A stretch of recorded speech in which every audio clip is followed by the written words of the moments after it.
Heary, heary. Amateur hour is over. Let's get to it. This is what the world wanted to hear. So let's talk about it. Yes, sir. Yes, sir. Now, I am Carcino, and you are listening to the Carcino for Life channel. Hopefully, you guys have hit the like button already in advance. If you're new here, hopefully you've already subscribed and hit the notification bell. You want to support the page? Hit me up on the Cash App, which is Carcino. Carceno. So now you know. This is the Salt N Pepa Movie review as I finally watched it.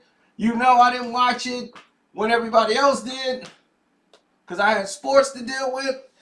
But after watching this, I was traumatized on how bad they screwed this up. Now, listen. You can nitpick any biopic there is. But come on, people. My Truth Behind video with Salt N Pepa was better than this. For real. And I'm not just, capping for me, so y'all can go check out the video. But damn, I guarantee you get more information out of that than you got from that biopic. That was a money grab. That was a complete and utter money grab. Oh my God. Oh my God. I haven't recovered from that dude looking. Was that supposed to be LL Cool J? Was that supposed to be LL? I'm blown away. Everybody talking about Martin. Was that Martin Lawrence? I mean, Martin Lawrence was bad. Because I'm like, man, that's not Martin. Did they just think Martin Lawrence? Did they just watch Bad Boys for Life movie and just say, hey, that's Martin Lawrence? That dude looked like, he looked like Wayne Brady. Then he looked like Martin. The Brady Show. The Brady Show. He looked more like Wayne Brady. But I'm talking about this Cuban looking like Mac 10 coming in there with a Kango trying to be LL Cool J. Where'd you find him? I'm like, when does LL Cool J ever look like that? Are they watching like LL Now or something and just be like, hey, that's what the guy from CSI or whatever. That dude look like some Puerto Rican guy that work at the... If I need a torta or something, I go to him. You look like LL Food J. LL Cool F. I'm like, where did they find this dude? Like, I understand they parts wasn't huge. Like, they wasn't massive in the movie. Now, I did like the fact that they had the daughters in there to play the earlier versions of them and stuff like that. That was cool. I thought that was great. The Arsenio Hall guy looked like Arsenio Hall. Herbie, man, damn, I thought that was Herbie. And I knew this thing was gonna, talk about Herbie and how much of a scumbag he was, and basically the thing that Spinderella was talking about, basically Herbie did to her. Well, tried to do to Pepper, and was just like, yo, Saul, this gonna be me and your thing, and we just gonna use Pepper basically and get this money. But she's like, nah, I can't do my girl like that.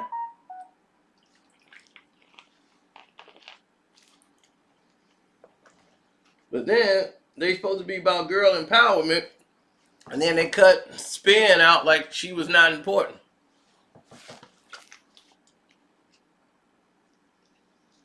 And they were better as a trio than they was as a duo.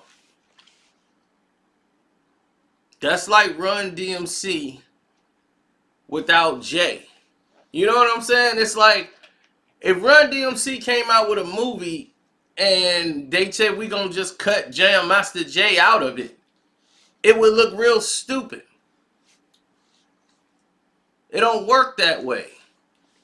Spinderella was very important to this growth or whatever the movement was for the women empowerment at that time for the industry. You know, Salt and Pepper joined the boycott of the Grammys. They were told that they were going to get the Grammy if they just shown up. But they chose to boycott it.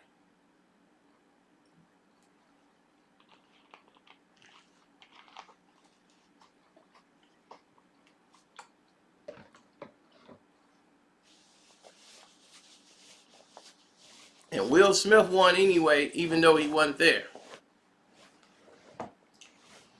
And beat them out for the Grammy.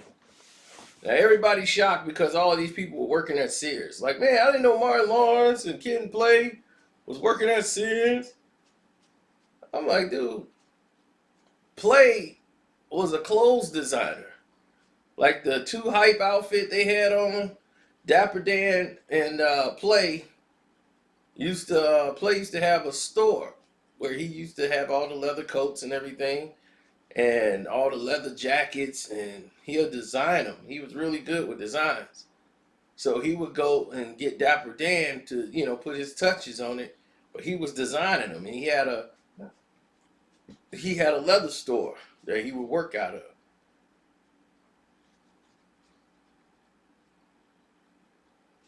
So what people didn't know is Play was making money on the streets, making coats and jackets and suits. Because, you know, for background dancers, because that's what he was. He was a background dancer. So they needed outfits and suits. He'll tell the studio, whoever the record company was, hey, like, look, tell them they want to get suits, hire us. We can make the outfits and we do this. So Play was already hustling behind the scenes. So those iconic jackets, he designed those. But how are you going to cover Salt and Pepper's, you know, battle with... Like, you got Salt's battle with her eating disorder and all that, but they don't talk about Pepper and her plastic surgeries and all the stuff she's been going through. I mean, how you gonna talk about have a Salt and Pepper movie and don't cover none of the drama, none of the issues? The hell am I watching? What are we watching, ladies and gentlemen? I was disappointed. Now, this does not leave me like, ooh, man, I can't wait for the Wendy Williams one. This got me like, man. I'm like, did they put all the budget in the Wendy movie and just had $3 or $75? You know, we got $74.87. We got that left over for this movie. Y'all got $74.87 to make it work. I mean, seriously, that's how it looks. That's how it comes off. That's how it looks. It's embarrassing. To be honest. To be 100% honest, it's very embarrassing. When they was out there doing the stage, I mean, it was like a background. I'm like, are you kidding me? It's like they really just said, go over there and dance. We're going to have some flashing lights. And that's it. It would... I just hate to see us get lowballed. I'm like, it's 2021 and we still getting lowballed. I've seen Lifetime movies with better promotion. I mean, better like budget. Sorry, better budget.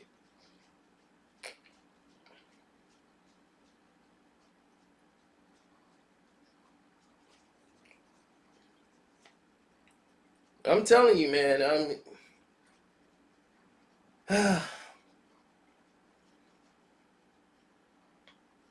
I remember people was talking about the hairdos and how bad they were. This is another thing with promotion. Mario Van Peebles directed this thing. I'm like, damn, Van Peebles, you must think they just say you in it for the bag now or something. What the hell going on? I mean, Rapping Hood, that was you. Yes, I'm rapping hood, rapping hood. Yep, John rapping hood. In case you guys don't know what that is, it's a movie called Rapping. And Mario Van Peebles' name was John Rapping Hood. I actually had that album, Rapping, the movie soundtrack, with the song Snack Attack.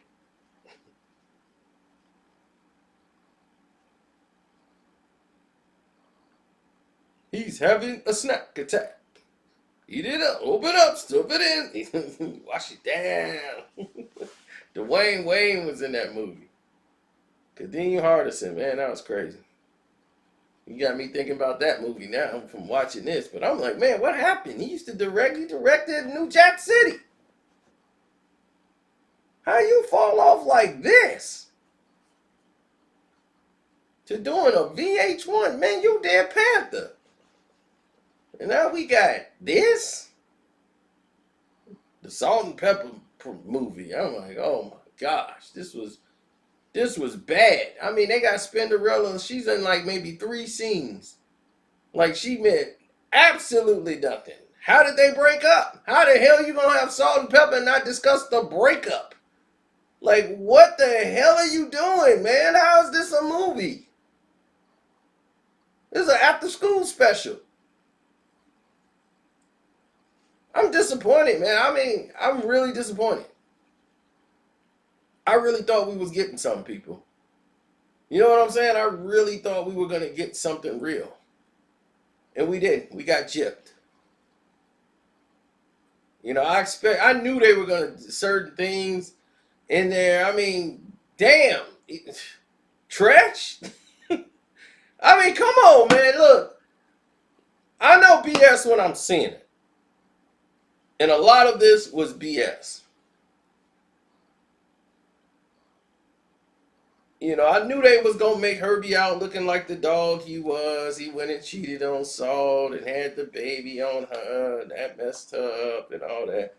Look, Salt knew what it was when she got in this business. Herbie was the creative person in the group. He the one had all the ideas. He was behind Kid and Play. He's behind all these guys.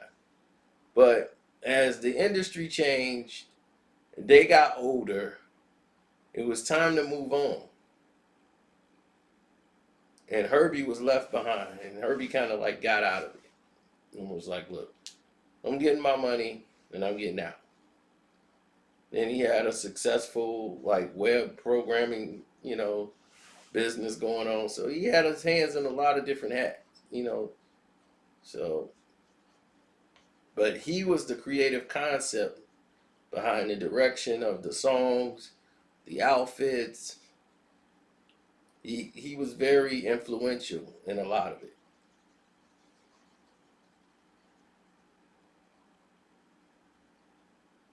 So Herbie was that guy.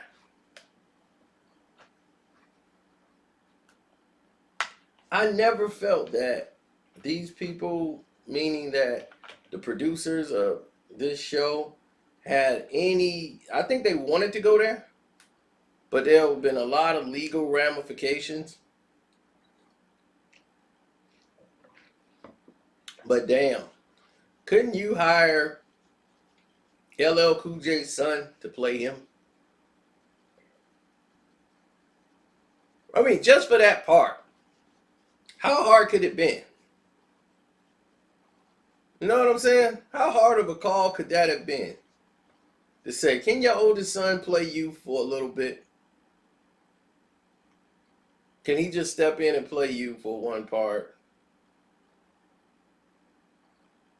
I mean, really, could it really been that hard?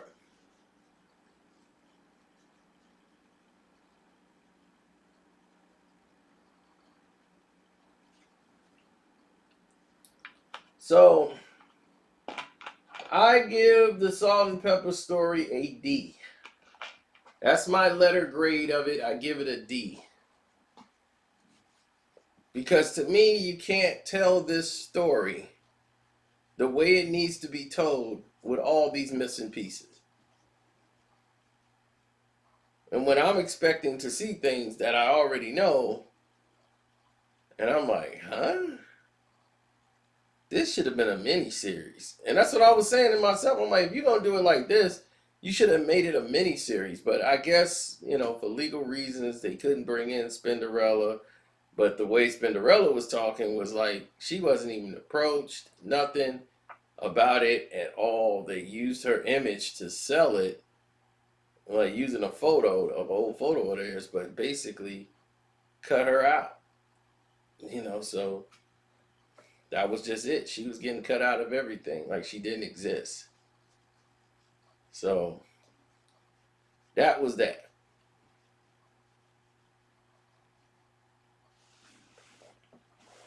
Well,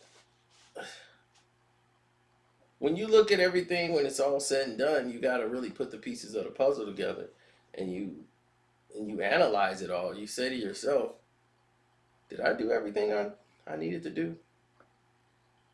You know what I'm saying? You got to start questioning yourself and say, did I do everything in my power to get this done? That's what you really got to ask yourself, because it looked like a money grab. The TLC one was probably the one. It's probably the best one they've done so far. Was the TLC.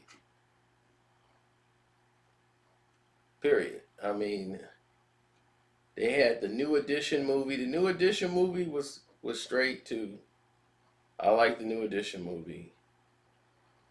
Uh, because the thing is that it went more into the Bobby Brown and his, because they had a whole lot of stuff. Even though there was some stuff that was left out, you didn't feel gypped by the movie.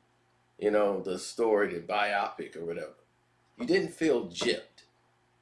You felt like you learned some things before you didn't know, and you felt like it rewarded you, even though it was some stuff that was left out. This, you felt gypped.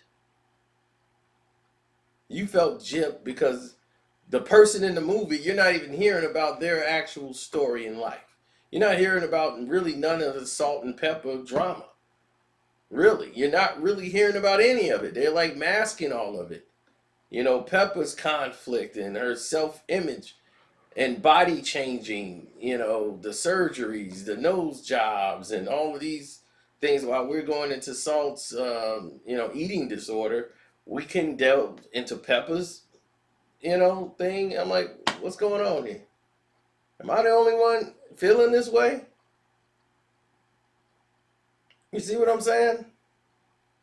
So I felt like it was not done the way it should have been done, and that's just my take on it.